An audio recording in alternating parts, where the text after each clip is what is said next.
نحمده ونصلي ونسلم على رسوله الكريم اما بعد۔ معزز دوستو، شیخ عبدالقادر جیلانی رحمۃ اللہ علیہ کا انتقال غالباً 874 سال آج کی تاریخ میں ان کے پورے ہوں گے، یعنی یہ تقریباً 9 صدیاں قبل کے آدمی ہیں۔ یہ بغداد کے ساتھ علاقہ ہے، جیلان جسے ہم کہتے ہیں، گیلان بھی کہتے ہیں، یہ وہیں کی پیدائش ہے ان کی۔ والد کا سایہ ان کے سر سے اٹھ گیا، بچپن میں یتیم ہو گئے، لیکن ان کی والدہ مکرمہ نہایت عالمہ، فاضلہ، زاہدہ، اللہ کی ولیہ تھی۔ اس خاتون کی خواہش یہ تھی کہ میرے بیٹے کو اللہ تعالیٰ ایک عالم، فاضل، ولی اللہ بنائے، تو انہوں نے ہمیشہ جب بھی جس بھی اچھے موقع پہ دعا کے لیے ہاتھ اٹھائے تو اللہ تعالیٰ کا اس پہ شکر ادا کیا کہ اللہ تو نے مجھے اپنے بیٹے والی نعمت سے نوازا، اور ساتھ ان کے لیے نیک ہونے کی، اچھے ہونے کی، خیر اور بھلائی کی دعائیں بھی کی۔ اور یہ بات ذہن میں رکھیں کہ علماء فرماتے ہیں کہ اگر والدین اپنی اولاد کے لیے دعا کریں تو یہ ایسا ہے جیسے امت کے لیے امت کے نبی دعا کریں۔ تو اولاد کے لیے ماں باپ کی دعا اور اللہ تعالیٰ کی قبولیت میں کوئی پردہ اور کوئی حجاب شامل نہیں ہے۔ ہم ایک مرتبہ ایک اللہ والے کی خدمت میں حاضر ہوئے، میرے ساتھ 2-3 دوست تھے، انہوں نے مجھے کہا کہ اس بزرگ کو کہیں کہ وہ ہمارے لیے دعا کریں۔ میں نے ان سے گزارش کی تو انہوں نے میرے لیے تو دعا کر دی، لیکن ساتھیوں سے ایک جملہ پوچھا، مجھے جانتے تھے، ان سے پوچھا آپ کی والدہ زندہ ہے؟ وہ کہنے لگی جی والدہ زندہ ہے۔ کہا جی ابا زندہ ہے؟ کہا جی ابا جان زندہ ہے۔ تو کہا پھر میرے ساتھ دعا کرانے کے معاملات طے نہ کرو، جاؤ اپنے ابا اور اپنی اماں سے دعا کراؤ، میری دعا سے زیادہ اللہ کے ہاں مقبولیت ہوگی۔ میری بات کا مطلب جو میں سمجھانا چاہ رہا ہوں وہ یہ ہے کہ ماں باپ کی دعائیں جو ہے نا، یہ عرش پہ جانے پہ کوئی حجاب نہیں رکھتی، وہ ڈائریکٹ پہنچ جایا کرتی ہیں۔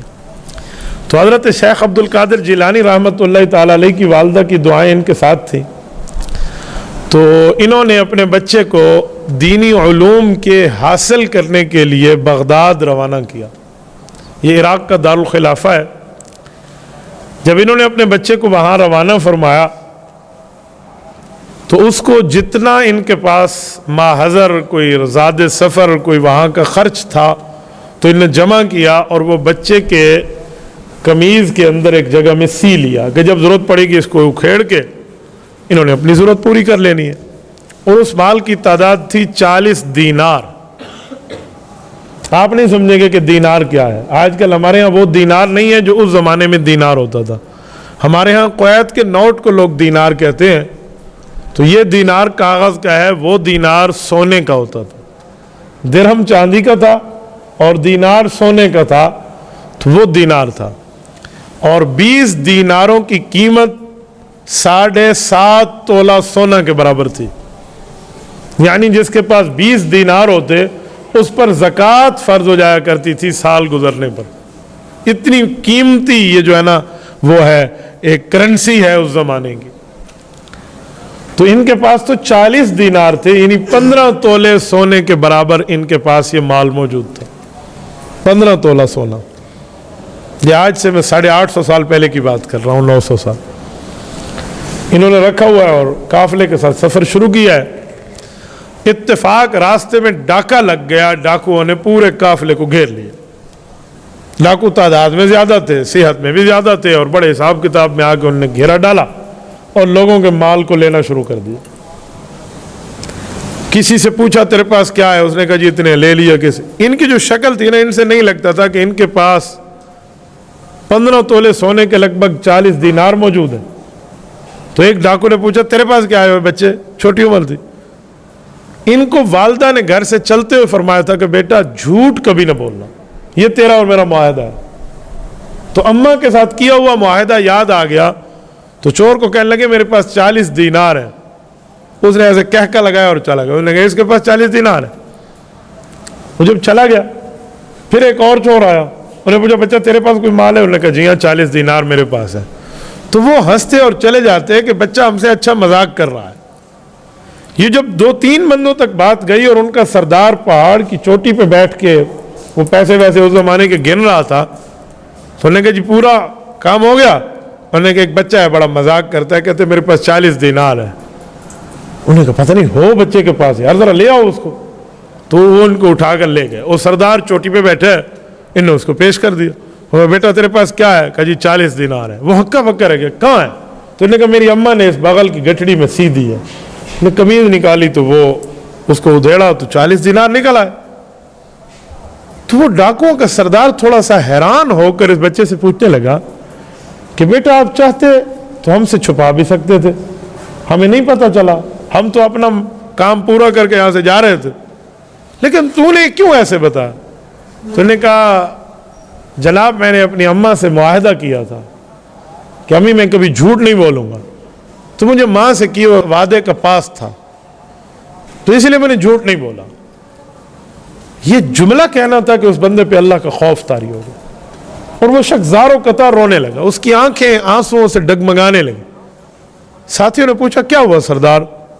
اس نے کہا اس بچے نے کیا ہوا ماں سے وعدہ نہیں توڑا، چاہے دنیا کا مال جاتا ہے چلا جائے، اور ہم تو آخرت میں اللہ تعالیٰ سے وعدہ کر کے آئے ہیں کہ اللہ ہم سچ بولیں گے، ان الصدق ینجی والکذب یہلک، سچ نجات دے گا، جھوٹ بندے کو ہلاک کرے گا۔ ہم نے اللہ سے وعدہ کیا تیرے احکام مانیں گے، نبی کے طریقے مانیں گے، ہم تو معاہدہ توڑ بیٹھے اور یہ بچہ تو اپنی ماں سے معاہدہ نہیں توڑتا۔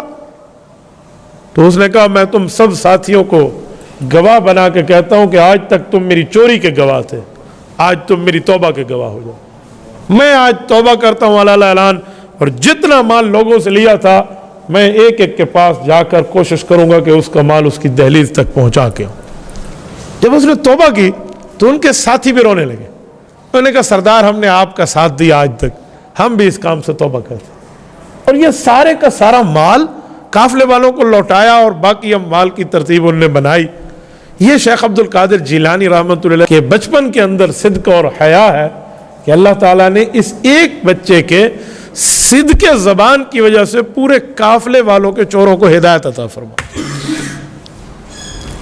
شیخ عبد القادر جیلانی رحمۃ اللہ نے جب حصول علم حاصل کر لیا تو اس دوران ان کو بہت سے مسائل مشکلات سے درپیش ہونا پڑا، کبھی کچھ کھانے کا نہ ملتا، کبھی کچھ پینے کا نہ ملتا، کبھی کیا کبھی کیا۔ اسٹوڈنٹ لائف بڑی تنگ لائف ہوتی ہے، آج کے دور میں بھی اسٹوڈنٹ لائف بڑی سٹرانگ لائف ہے، یہ تو 900 سال پہلے کی بات ہے، اور وہ بھی مسافرانہ عالم میں، حالت سفر میں۔ مجھے بتائیں جہاں اللہ 4 رکعت کو 2 رکعت کر دے تو اس سفر کا عالم کیا ہوگا؟ تو انہوں نے اتنی مشکلات گزاری، کہتے ہیں بعض اوقات کئی دن گزر جاتے مجھے کھانے کچھ کوئی چیز نہ ملتی، میں پانی پی لیتا، شام کو پانی پی لیتا، بعض اوقات روزے کی نیت سے رہ جاتا ہے کہ یار بھوکا تو ویسے رہنا تو اللہ کے لیے بھوکا رہ جاؤ۔ ایک دن ایک شخص کا ان کے ساتھ ایک عجیب واقعہ، وہ یہ تھا کہ ان کی والدہ نے کچھ سامان وغیرہ دے کر نا، اور اس میں اس زمانے میں جیسے گوشت کو سکایا جاتا ہے اس طرح بنا کر اور ان تک بھجوانے کی کوئی ترتیب رکھی۔ اس زمانے میں اکیلا کوئی سفر نہیں کرتا تھا، ٹریول ہوتا تھا قافلے کے ساتھ، تو قافلے جاتے تو انہوں نے ایک شخص کو دیا، اور یہ کہتے میں کتنے دنوں سے بھوکا تھا، مجھے نہیں پتا میری اماں نے اس کے ذریعے کوئی میرے لیے کوئی چیز بھجوائی ہے۔ تو کہتے میں اتنا بھوک سے بے حال اور نڈھال ہو گیا کہ میں مسجد میں بیٹھا تھا، مجھے لگتا ہے کہ میری موت مجھ سے ابھی ہاتھ ملا رہی ہے، ابھی گلے ملے گی، اتنی مجھے بھوک لگ گئی تھی۔ تو ایک شخص مسجد میں آیا اور مسجد کے کونے میں آ کر نا اس کو سالن اور روٹی اس طرح کوئی چیز بہترین ماجبین بنی ہوئی تھی، اور اس نے کھانا شروع کر دیا، اور اس کی خوشبو مجھ تک آئی اور میں نے اسے دیکھا، اس نے مجھے دیکھا۔ کہتے میں نے نظر ہٹا لی کہ یار کسی کے مال پہ کیا نظر رکھ رہی ہے۔ تو اس بندے نے مجھے دیکھا نا اور مجھے کہا ادھر آؤ، میں قریب آیا تو مجھے کہا آپ کا نام؟ میں نے کہا جی عبد القادر۔ کہا ابا کا نام؟ تو میں نے کہا جی ابو صالح۔ انہوں نے کہا ہو یہ تیرا مال ہے، ادھر رکھا۔ انہوں نے کہا میرا مال کہاں سے ہے؟ انہوں نے کہا جی تیری ماں نے تو مجھے تیرے لیے دیا کہ اس کو جا کے پہنچا، اور آج 3 دن ہو گئے ہیں، میرا اپنا خرچہ جو تھا وہ سارا ختم ہو گیا، میں نے بھی کچھ نہیں کھایا، میں تیری امانت تجھ تک پہنچانے میں آیا کہ امانت میں خیانت نہ ہو جائے، اب میں مرنے کے قریب ہو گیا تو میں نے کہا چلو تھوڑا سا کھا لوں۔ تو یہ اسے کہتے ہیں کہ مجھے نہیں پتا کہ تو میرا میزبان ہے یا میں تیرا میزبان ہوں، تو میرا مہمان ہے یا میں تیرا مہمان ہوں۔ بہرحال انہوں نے اپنی والدہ کی چیز وصول کی، اسے بھی کھلایا، خود بھی کھایا۔ میری بات کا مطلب جس نے یہ مشکلات دیکھی ہیں نا اپنے ماضی میں، اس کا مستقبل روشن ہو جایا کرتا ہے۔ جب بندہ مشکلات نہ دیکھے نا، سونے کی چمچ منہ میں لے کر پیدا ہو تو اسے کیا پتا، وہ پھر سردیوں کا نظارہ تو کھڑکیوں سے بیٹھ کے کرتا ہے۔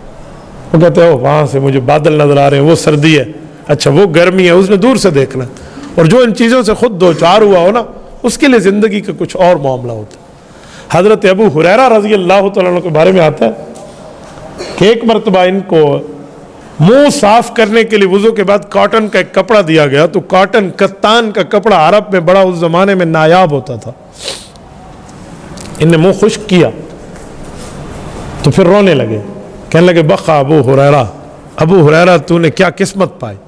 شاگردوں نے پوچھا استاد جی آپ رو بھی رہے ہیں، خوش بھی ہیں، اور اپنے لیے کچھ بات بھی فرما رہے ہیں، مطلب؟ انہوں نے کہا بیٹا آج اللہ نے اسلام پہ فتوحات کے دروازے کھولے ہیں، آج ہم کاٹن کے کپڑوں سے منہ اور ناک صاف کر رہے ہیں۔ ایک زمانہ ہوتا ہم حضور پاک کے پاس پڑھنے کے لیے حاضر ہوتے تو وہ بھوک سے بے ہوش ہو جایا کرتا تھا، لوگ سمجھتے تھے مرگی ہے، حالانکہ بھوک ہوا کرتی تھی۔ تو جس نے اپنی ماضی میں مشکلات دیکھے ہو نا، اس کے لیے مستقبل پھر اللہ تعالیٰ روشناس بنا دیتا ہے، پھر اللہ تعالیٰ ان تکلیفوں کا اجر بھی دیتا ہے۔ بس یہ ہے کہ انسان کو ناشکرا نہیں ہونا چاہیے، انسان کو شکر گزار ہونا چاہیے۔ حضرت شیخ عبد القادر جیلانی رحمۃ اللہ علیہ جب عالم دین بن گئے، اللہ تعالیٰ نے ان سے دو طرح کے اتنے بڑے کام لیے ہیں جو شاید اتنے بڑے کام کسی اور سے اللہ تعالیٰ نے، جس طرح فقہ اور شریعت میں امام اعظم ہونے کا درجہ حضرت امام اعظم ابو حنیفہ رحمۃ اللہ علیہ کو ہے، جو صحابہ کرام کے براہ راست شاگرد ہیں، اور قرآن کریم احادیث نبویہ میں ان کی خوشخبریوں کے اشارے موجود ہیں۔ فقہ میں اتنا بڑا درجہ ان کا ہے، شریعت اور فقہ میں، ایسے ہی تصوف کے اندر، ولایت کے اندر، للہیت اور تقوی و طہارت کے اندر حضرت شیخ عبد القادر جیلانی کا رتبہ بھی مسلم ہے۔ اگر وہ فقہ میں امام ہے تو یہ تصوف میں امام ہے۔ اگرچہ امام اعظم ابو حنیفہ کے بہت بعد آئے ہیں، امام صاحب رحمۃ اللہ علیہ کی وفات 150 ہجری ہے اور ان کی وفات 561 ہجری ہے، تو یہ ان کے بہت بعد ہے۔ حنبلی فقہ سے تعلق رکھتے ہیں، لیکن تصوف میں ان کا مقام ایسے ہی سمجھیں جیسے شیخ عبد القادر جیلانی رحمۃ اللہ علیہ ایسا مقام رکھتے ہیں جیسے امام اعظم ابو حنیفہ شریعت میں اور فقہ میں امام رکھتے ہیں۔ اللہ تعالیٰ نے ان سے یہی دو کام لیے، ایک علمیت کا اور ایک روحانیت کا۔ یہ سلسلہ قادریہ جو ہے، جو ہمارے چار اہل حق کے سلاسل میں نقش بندیہ، چشتیہ، سہروردیہ اور قادریہ، آپ پاکستان میں اس سلسلے کو امام الاولیاء حضرت مولانا احمد علی لاہوری رحمۃ اللہ علیہ کے سلسلے سے جانتے ہیں کہ حضرت لاہوری رحمۃ اللہ علیہ کا سلسلہ یہ سلسلہ قادریہ ہے، اور آپ کے اور ہمارے ہاں بزرگ گزرے ہیں، اللہ تعالیٰ ان کی قبر پہ کروڑوں اربوں رحمت نازل فرمائے، حضرت خلیفہ عبد القیوم رحمۃ اللہ علیہ۔ حضرت خلیفہ صاحب کا سلسلہ بھی سلسلہ قادریہ تھا۔ تو یہ جو سلسلہ قادریہ چلا ہے، یہ شیخ عبد القادر جیلانی رحمۃ اللہ علیہ سے ہے۔ اللہ تعالیٰ نے ان کو تصوف میں بڑا مقام دیا تھا، علم میں بھی بڑا مقام دیا۔ میں دونوں کی باتیں آپ کی خدمت میں رکھتا ہوں۔ تصوف میں یہ مقام تھا، ولایت میں، کہ شیطان نے چاہ کر بھی ان کو کبھی گمراہ کرنے کی کوشش کی تو منہ کی کھائی۔ اللہ تعالیٰ نے ایسا ان پہ کرم اور فضل کا سمندر بہائے تھے۔ میں یہ نہیں کہہ رہا کہ نبوی اور جو ہے نا صحابی آپ مان لیں، نہیں، اللہ کی کرم نوازی جس پر ہو جائے۔ ایک مرتبہ بیٹھے ہیں تو شیطان نے اللہ کی آواز میں بات کی، گویا ایسے بتلانے لگا کہ میں اللہ بات کر رہا ہوں۔ اوے میرے بندے عبد القادر، انہیں آواز ہے، یہ بڑے حیران ہو گئے، اب میرے بندے تو خدا ہی کہے گا نا۔ یہ متوجہ ہوئے آواز کی طرف، انہوں نے کہا جی تیری باتیں قبول ہو گئی، تیری قربانیاں قبول ہو گئی، بس ہم تمہیں انعام دینا چاہتے ہیں، آج کے بعد تیرے اوپر نمازیں معاف ہیں۔ تو شیخ عبد القادر جیلانی نے فوراً سوچا کہ اگر عبادتیں قبول ہو گئی ہیں چلو ٹھیک ہے، لیکن پھر نمازیں معاف ہو گئی ہیں، حضور کی باتیں تو قبول ہی قبول تھی، ان پہ تو نماز معاف نہیں ہوئی۔ اللہ نے انہیں تو نماز کا احکام میں پابند فرمایا کہ وَاعْبُدْ رَبَّكَ حَتَّى يَأْتِيَكَ الْيَقِينُ، عبادت ہمیشہ کرنی ہے آپ نے۔ یہ میرے اوپر کون سے کرم کا معاملہ؟ فرمایا یہ خدا نہیں ہو سکتا، یہ شیطان ہے۔ تو جس طرف سے آواز آ رہی تھی انہوں نے اس طرف دیکھا ہوگا، اوہ شیطان مردود، عبادتیں قبول تو رسول اللہ صلی اللہ علیہ وسلم کی تھی، صحابہ اہل بیت کی تھی. اللہ نے ان کے لیے تو حکم جاری نہیں کیا کہ نمازیں نہ پڑھو.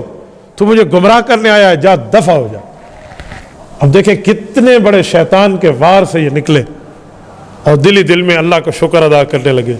شیطان نے پینترا بدلا، ایک اور طرف سے کچھ وقت بعد آواز دی، کہا میرے بندے عبد القادر تو نے شیطان کو پہچان لیا. یہ خود شیطان کہہ رہا ہے دوسری آواز میں، تو نے شیطان مردود کو پہچان لیا اور تو نے اسے دھدکار دیا. واقعی یہ شیطان مردود ہے، تجھے تیرے علم نے بچا لیا ہے، اپنے علم پہ عمل کرنا. انہوں نے اس بات پہ غور کیا، کہا یہاں بھی ایک ڈنڈی ماری گئی ہے. کہا علم نے نہیں بچایا، اللہ کے فضل نے بچایا. علم نے نہیں بچایا، اللہ کے کرم نے بچایا. یہ بھی میرے اندر تکبر ڈال رہا ہے کہ مجھے میرے علم نے بچایا. کہا اللہ نے بچایا تو علم کیا کرے گا؟ علم تو شیطان کے پاس اتنا تھا کہ فرشتوں کا استاذ تھا، اس کا بھی ککھ نہیں بچا. جب اس نے تکبر کیا تو میرا کیا بنے گا؟ یہ دل میں سوچا اور فوراً اسے بھی ٹھوک کے جواب دیتے ہوئے فرمایا، کوئی شیطان تو چال بدل رہا ہے، تیرے پاس جو 70,000 نورانی داؤ ہیں ان میں ایک داؤ میرے اوپر چلا رہا ہے. مجھے میرے علم نے نہیں بچایا، مجھے میرے خالق اللہ نے بچایا. یہ میری بات کا مطلب رب نے تصوف پہ اتنا درجہ شیخ عبد القادر جیلانی کو دی، اور علمیت میں، فتویٰ میں، دین کے مسائل بتانے میں بھی ان کا کوئی ثانی نہیں تھا. ایک مرتبہ درس گاہ میں تشریف فرما ہے اور ایک شخص کو لایا گیا، اور یہ درس گاہ بھی مکۃ المکرمہ کیا، اور وہاں پہ ایک جذباتی شخص کو لایا گیا ہے اور اس کا واقعہ بتایا تو بڑے بڑے علماء حیران ہو گئے کہ اس کا جواب کیا ہوگا. اس شخص نے غصے میں آ کے اپنی بیوی کی طلاق کی قسم اٹھا لی. اور پتہ کیا تھا معاملہ؟ یہ تھا کہ اس نے کہا میں ایک وقت میں ایسی عبادت کروں گا کہ اس دھرتی پہ وہی عبادت کوئی مسلمان نہیں کر رہا ہوگا، اور اگر میں نے نہ کی تو میری بیوی کو 3 طلاق. کیسی عجیب قسم کی اس بندے نے قسم اٹھا لی. دوسرے لفظوں میں اسے بچگانا حرکت ہی کہہ دینا. تو جس عالم کے پاس اس کو لے کے جاتا وہ کہتے اٹھ جا، اللہ نے 3 آپشن دیے، تو نے تینوں ضائع کر دیا، میرے پاس تیرا کوئی حل نہیں، اٹھ جا. اور کہتے بھی ٹھیک تھے کہ بظاہر تو کوئی حل نظر نہیں آتا نا، اس بندے کو کیا حل دیں. حضرت شیخ عبد القادر جیلانی رحمۃ اللہ علیہ کا پوچھتے پوچھتے وہ ان کی خدمت میں پہنچ گیا، اور اپنے ساتھ ساتھی انہوں نے بڑی منت تر لے وہ جائے کو آدمی ہوں گو دیا تے ہاتھ رکھے سے بھی کوئی مسئلے دا حل کاٹے دے میری تو ران وہندی ہے. بھائی لوگ ایسے ہی کرتے ہیں. میں نے طلاق کے مسئلے میں بڑا تجربہ رکھا ہے، اللہ محفوظ رکھے. خود طلاق دے بیٹھیں گے اور پھر بہانے تلاش کریں گے، اور ایسے بہانے کی قسم سے اس کریٹیکل سچویشن میں بندے کو ہنسی آتی ہے. آپ کو میں طلاق کے بہانے بتاؤں، میں نے نہیں دیکھا کہ آج تک کسی نے طلاق دی اور یہ بہانہ نہ کیا ہو. تقریباً ہر بندہ کرتا ہے. وہ بہانہ یہ ہے کہ مفتی صاحب میں اس وقت غصے میں تھا. یہ بہت جھوٹا بہانہ ہے. مجھے ایمان سے بتائیں بھی تو غصے میں تھا، تو نے طلاق دی، تو طلاق پیار میں دی جاتی ہے؟ میری سونی زال تک کو طلاق دے وہاں، پیار میں طلاق دیتے ہیں. میری چنگی بی بی تک طلاق دے وہاں، تو دیتے غصے میں. تو پھر یہ ہمیں آپ کیوں کہتے ہیں کہ جی میں غصے میں تھا؟ پھر طلاق محبتوں کی چیزیں نہیں ہیں، پیار کی چیزیں نہیں ہیں، یہ ہوتی غصے کی. تو آپ جو یہ بہانہ فرما رہے ہیں کہ میں غصے میں تھا، تو اس کا کیا مطلب ہے؟ مولوی کو کوئی حال بیٹھے ای میں کر کے تو کاٹ دیتی. میں نے ایک جگہ کہا کہ ہمارے پاس کوئی حل نہیں ہے، ہم مسئلہ شریعت کا بنایا ہوا تمہیں بتاتے ہیں، ہم بناتے نہیں ہیں. تو ایک شخص مجھے کہنے لگا نہیں مولوی صاحب تو میں قرآن کی تھی بیٹھے مولویوں کو لک کے مسئلے ہوں دیں. میں نے کہا میں نے نہیں پڑھے آج تک، میرے پاس ایسا مسئلہ کوئی نہیں. میں لکو ہوئے تو تے گنے رسو حدیث پاک میں کہ جو مسئلہ چھپا دے، دین کا علم نہ بتائے، تو اللہ تو اس کو جہنم کی لگام ڈالے گا. ہاں کوئی اور وجہ ہو کہ اس سے کوئی فتنہ بنتا ہو یا کوئی وجہ ہو تو اور بات ہے، ورنہ تو مسئلہ بتایا جاتا ہے. ایسا کچھ نہیں ہے. اچھا ایک بہانہ یہ کریں گے، پھر دوسرا بہانہ ایک اور ہے. یہ پرسوں رات کی بات ہے. ایک جگہ میں تھا، ایک شخص کھلا ہے، انہوں نے کہا جی میں نے طلاق دی ہے، بالکل ٹھیک ہے، لیکن میری بیوی نے سنی نہیں ہے. میں نے کہا جب تو نے کہا تھا مولانا فلاں بنت فلاں اتنے حق مہر میں مجھے قبول ہے، یہ قبول ہے لفظ تیری بیوی نے سنا تھا؟ کہتے ہیں نہیں. میں کہا نکاح کی میں تھی ہے، پھر نکاح کیسے ہوا؟ کہتے ہیں گواہوں نے تو سنا تھا. میں نے کہا ادھر بھی گواہ کہتے ہیں تو نے طلاق دی، ہم نے سنا ہے. اب کیا میرے سامنے بہانہ تو کر رہا ہے اجزال نہیں سنا؟ وہ شدی جو ڈوری ہوئے تو بس 100 طلاق ہی دے چاہے خیر ہے. ان کے کان جو کام نہ کریں تو کیا کریں؟ تو عجیب قسم کے بہانے ہوتے ہیں. تو اس نے بھی 3 طلاقیں دی اور ادھر ادھر کی باتوں میں آیا. لیکن شیخ عبد القادر جیلانی رحمۃ اللہ علیہ کو اللہ تعالیٰ نے خاص دین کی خدمت کے لیے چنا تھا. تو انہوں نے فرمایا کہ میرے سامنے بیٹھ ایک دفعہ مسئلہ بتا, گواہوں کی موجودگی میں تو نے لفظ کیا کہہ دے. انہوں نے کہا شیخ میں نے کہا ہے میں ایک وقت میں ایسی عبادت کروں گا جو اس وقت میں دنیا میں وہ عبادت کوئی نہیں کر رہا ہوگا. اگر میں نے نہ کی تو میری بیوی کو 3 طلاق. کہا یہ سارے علماء کہتے ہیں کہ اگر تو نفل پڑھے گا تو باقی بھی پڑھ رہے ہوں گے, اگر تو صدقہ دے گا تو باقی بھی صدقہ کر رہے ہوں گے, تو جو نیکی بھی کر رہا ہوگا دنیا کے کسی کونے میں کوئی مسلمان تو کر رہا ہوگا, تیری بیوی گئی, تیرا حل کوئی نہیں ہے. حضرت شیخ فرمان لگے ان کا حل موجود ہے. تو علماء نے کہا اس کو حل چھوڑو, پہلے ہمیں مطمئن کرے وہ کیا حل ہے. تو انہوں نے فرمایا ویسے ہم مکہ مکرمہ میں بیٹھے ہیں تو کعبۃ اللہ کے متولی کو تھوڑی سی درخواست کر دے کہ ایک مہربانی تو کر لے تو اس کی بیوی بچ سکتی ہے. تو انہوں نے کہا کیا؟ انہوں نے کہا صرف آدھے گھنٹے کے لیے, 15 منٹ کے لیے, 10 منٹ کے لیے تب مطاف کو خالی کر دیا جائے کہ کوئی مسلمان اس وقت طواف نہ کر رہا ہو. جب مطاف خالی ہو جائے اس اکیلے کو بھیجا جائے کہ جا تو طواف کر لے, کیونکہ طواف دنیا کے ایک مقام پہ ہوتا ہے. تو یہ اس وقت طواف کرے گا, وہ طواف دنیا میں کوئی نہیں کر رہا تو لہٰذا اس کی بیوی بچ جائے گی. انہوں نے کہا جی اگا حال تو بڑی اوکھی ہے, متولی مننے تران بچ دس. بہرحال انہوں نے کوئی واسطے آستے دی اور جا کر اس کی بیوی بچی. میری بات کا مطلب شیخ عبد القادر جیلانی رحمۃ اللہ علیہ مشکل سے مشکل مسائل یوں چٹکیوں میں حل فرما دیا کرتے تھے.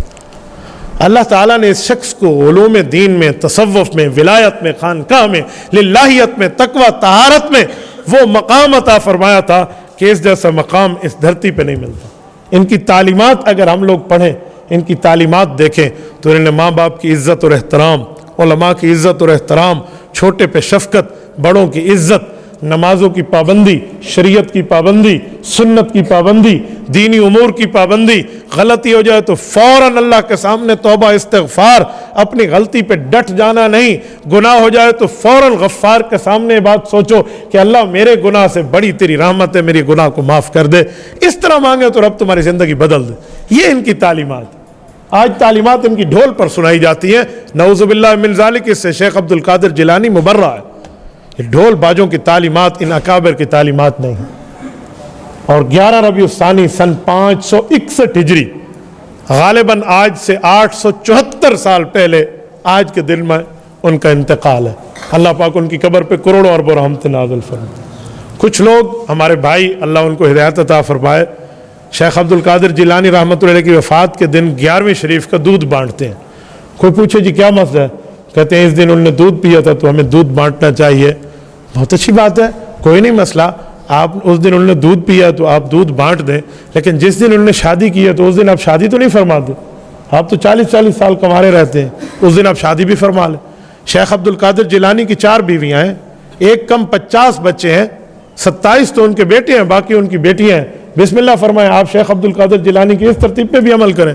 نہیں بھائی وہ کھیر دا گلاس ہی پیونا ہے, بس وہی ہے جرا سوکھا کام میں. او شیخ عبد القادر جیلانی تعلیمات ہے, 4 شادیوں کی سنت شیخ عبد القادر جیلانی بھول گیا ہے. تو اس لیے ایسا نہیں کرنا چاہیے. خواہ مخواہ دودھ کوئی پی لے, کسی 11ویں نہیں 12ویں کے دن آپ پی لو, کون سا منع کرتا ہے. لیکن اس دن کہیں بھائی آپ دودھ پئیں تو خاص ثواب ہے. خاص ثواب والی بات شریعت میں کوئی نہیں ہے. اللہ تعالیٰ آپ کو رحم صراط مستقیم عطا فرمائے. حضرت شیخ رحمۃ اللہ تعالیٰ علیہ کی جو ہے نا تعلیمات پہ اللہ تعالیٰ میں عمل کی توفیق عطا فرمائے, اور اللہ حضرت شیخ عبد القادر جیلانی رحمۃ اللہ علیہ کی قبر پہ کروڑوں اربوں رحمت نازل فرمائے. اقول قولی ھذا واستغفر اللہ وآخر دعوانا ان الحمد للہ رب العالمین.